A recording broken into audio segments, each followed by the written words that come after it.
Developing now in Tarrant County, new questions surrounding a high-profile case of voter fraud. You may remember the woman Rosa Ortega. She was sentenced to 8 years in prison earlier this month. She is a legal U.S. resident, but not an American citizen. She illegally voted in November 2012 and then again in the May 2014 GOP primary runoff in Dallas County. Ortega was sentenced, and Immigration and Customs Enforcement put an immigration hold on her. Last night, we learned that Ortega was released after posting bond on appeal, and ICE lifted the immigration hold. Joining me now is Ann Badmus, an attorney in Frisco. Ann, glad you're with us.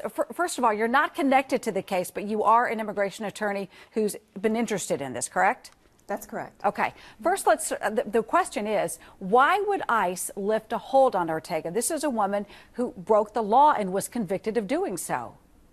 Sure. So certainly ICE lifting the hold basically means that it doesn't mean that her immigration case is over. It just basically means that she's going to have her day in court. So I'm not sure of the details of the hold as far as whether a bond was posted with respect to the particular immigration case, but someone who basically is a permanent resident who has significant ties, the concern is, of course, that she would appear for her removal or deportation case, and I'm assuming that they felt that she would do that, considering her longstanding permanent residence in the U.S. And what about the case itself, Ann? Does she have grounds for an appeal?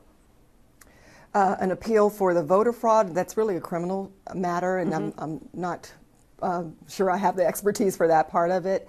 But as far as the immigration case is concerned, and that's a separate case that's going to be heard for her, voter fraud, or unlawful voting as we call it for immigration, regardless of whether she's actually convicted under the state statute, since she's actually has voted, that would be a basis for her to be removed, even if she did not have the court conviction. Okay, all right, Ann, thanks for coming in this morning and giving us some perspective on that. We appreciate it.